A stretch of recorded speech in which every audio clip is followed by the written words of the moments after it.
ചോദിച്ചതിന് പറയാം. അവിടെ കൊടജാദ്രി ശങ്കരാചാര്യർ തപസ് ചെയ്ത സ്ഥലമാണ്. തപസ് ചെയ്ത് മൂകാംബിക ദേവി പ്രത്യക്ഷപ്പെട്ട സ്ഥലമാണ് കൊടജാദ്രി. അവിടെയാണ് ശങ്കരപീഠത്തിൽ തപസ് ചെയ്ത് ദേവി പ്രത്യക്ഷപ്പെട്ട് സർവജ്ഞപീഠത്തിൽ. അവിടുന്ന് കേരളത്തിലേക്ക് ഉണ്ടാകാൻ വേണ്ടിയിട്ടാണ് തപസ് ചെയ്ത് പ്രത്യക്ഷപ്പെട്ട്. അപ്പോൾ തിരിച്ച് വരുന്ന വഴിക്ക് ദേവിയോട് പറഞ്ഞു വരാം, ദേവി പറഞ്ഞു ഞാൻ വരാം, പക്ഷേ എവിടെ തിരിഞ്ഞു നോക്കരുത്, തിരിഞ്ഞു നോക്കി അവിടെ നിൽക്കുമെന്ന് പറഞ്ഞു. അങ്ങനെ പോന്ന് വരുമ്പോൾ മൂകാംബിക ഇപ്പോൾ ഉള്ള അമ്പലമുള്ളിടത്ത് വരുമ്പോൾ ശങ്കരാചാര്യർക്ക് ഒരു പുറകിൽ നിന്ന് അനക്കമൊന്നും കേൾക്കാണ്ട് വന്നപ്പോൾ ആളില്ലാന്ന് തോന്നി തിരിഞ്ഞു നോക്കി. അങ്ങനെ നോക്കിയ സ്ഥലത്താണ് ഇപ്പം നിന്ന സ്ഥലത്താണ് ദേവി ഇപ്പം അമ്പലം അവിടെ പണിതേക്കുന്നത്. ആണ് കൊടജാദ്രിയുടെ ചരിത്രം. മൂകാസുരനെ മേലെ കൊടജാദ്രി വെച്ചാണ് മൂകാസുരനെ വധിക്കുകയുണ്ടായി. അതുകൊണ്ടാണ് അംബികയ്ക്ക് മൂകാംബിക എന്ന പേര് വന്നത്.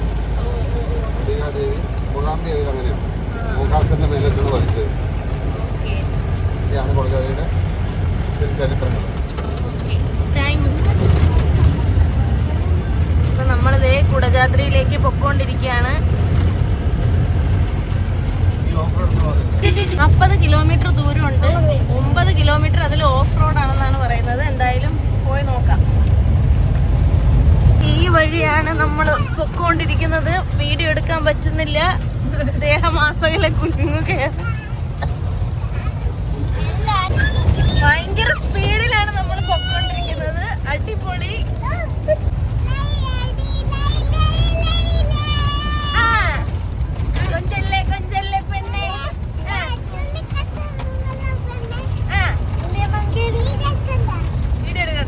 കുറച്ച് ദൂരം കഴിഞ്ഞ് ഇതാ കഴിക്കാൻ ഒരു സ്ഥലത്ത് നിർത്തിയിട്ടുണ്ട്. ഇനി അങ്ങോട്ട് മുമ്പോട്ട് പോയി കഴിഞ്ഞാൽ കഴിക്കാൻ കിട്ടൂല. അതുകൊണ്ട് കഴിക്കാനായിട്ട് ഇതാ ഒരു സ്ഥലത്ത് നിർത്തിയിട്ടുണ്ട്. നമ്മളെന്തെങ്കിലും ലൈറ്റായിട്ടൊന്ന് കഴിച്ചിട്ട് പോകും. വയറ് നിറച്ച് കഴിച്ചാലും വാള് വയ്ക്കും. ഫുള്ള് ഷേക്ക് ആവുന്നതുകൊണ്ട് വാള് വയ്ക്കും. അതുകൊണ്ട് നമ്മളൊന്ന് ലൈറ്റായിട്ട് കഴിച്ചിട്ട് പോവാം. ഫുഡൊക്കെ കഴിച്ച് വീണ്ടും ജീപ്പിൽ കയറി ഇങ്ങോട്ട് പോവാണ്. നമുക്ക് ഇങ്ങനൊരു ഫോം തന്നിട്ടുണ്ട്. എല്ലാവരുടെയും പേരെഴുതി സൈൻ ചെയ്യണം. പോകുന്നില്ല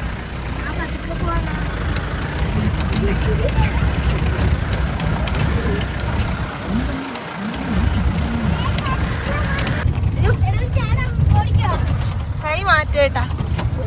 നല്ല അടിപൊളി വ്യൂ. ഒന്ന് അങ്ങോട്ടോ ഇങ്ങോട്ടോ ആയാൽ നമ്മള് കിടക്കും. നമ്മളിവിടെ എത്തിയിരിക്കുകയാണ്.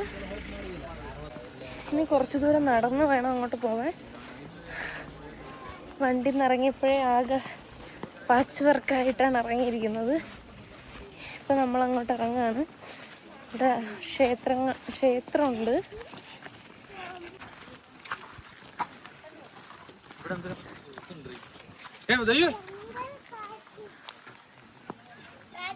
നമ്മളിത് ഈ വഴി കയറി പൊക്കോണ്ടിരിക്കുകയാണ്.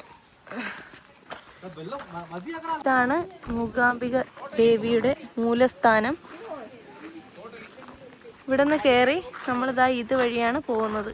നമ്മളിതാ ഈ ടാസ്ക് പിടിച്ച റോഡ് വഴിയാണ് പോകുന്നത്.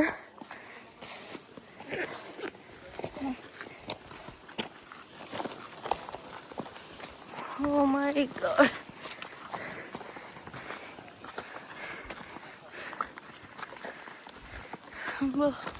കുറച്ച് കയറിയപ്പോൾ തന്നെ വയ്യ. ഇറങ്ങി വരുന്ന ആൾക്കാരെല്ലാം പറയണ് ഭയങ്കര റിസ്ക്കാണ്. വെള്ളമൊക്കെ കൊണ്ടുപോയി തണലത്ത് കുറച്ചൊക്കെ നിന്ന് പോകാനാണ് പറയുന്നത്. എന്നെക്കൊണ്ട് അങ്ങ് വരെ കയറാൻ പറ്റുമെന്ന് തോന്നുന്നില്ല. Okay, support from my husband. My God, എങ്ങനെ കയറും കേട്ടാ മച്ചി.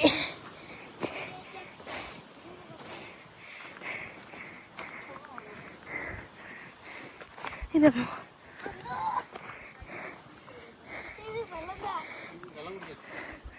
തൊണ്ട മറ്റി വരണ്ട്. അവിടെ എന്തേടേ അല്ലേ?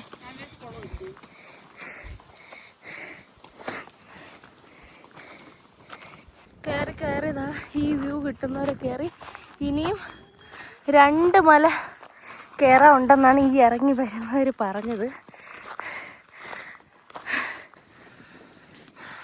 ഏട്ടാ ഞാൻ ഫോട്ടോയിലല്ലോ കണ്ടോളാം ഏട്ടാ.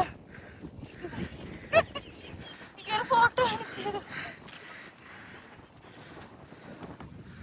കൊണ്ടുവന്നിരുന്നെങ്കിൽ പെട്ടേനെ. ഈ വഴി മക്കളെയും കൊണ്ടുവരാം, കാരണം നമുക്ക് പോലും നടക്കാൻ വയ്യ. അപ്പം കുട്ടികളെ കൂടെ മാനേജ് ചെയ്ത് കൊണ്ടുവരാൻ പറ്റൂല. അതുപോലെ റിസ്ക് ആയിട്ടുള്ള വേ ആണ് ഇത്. റിസ്കി വേ.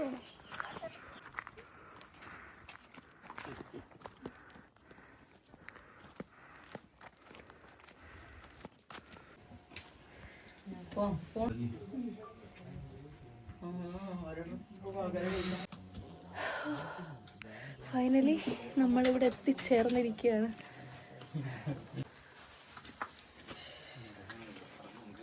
ഈ കുടജാദ്രിയിൽ കയറി വന്നിട്ട് ഇതോ ആ സ്ഥലത്ത് പോയിരിക്കണ ഒരു സുഖം പറഞ്ഞറിയിക്കാൻ പറ്റൂല. ക്ഷീണം എല്ലാം മാറും. നല്ല തണുത്ത കാറ്റും അടിപൊളി. അപ്പം ഞാൻ ഇതിന്റെ പേരെപ്പോഴും മറന്നു പോലേട്ടാ. ഇവിടുത്തെ സ്ഥലം എന്തിനാണ്? ആ, കുടജാദ്രിന്ന് നമ്മളിതാ ഇറങ്ങാൻ പോകുന്നു. അപ്പം ഇന്നേക്ക് ഇത്രയേ ഉള്ളൂ. നമ്മളെ കുടജാദ്രി യാത്ര ഇവിടെ അവസാനിക്കുന്നു.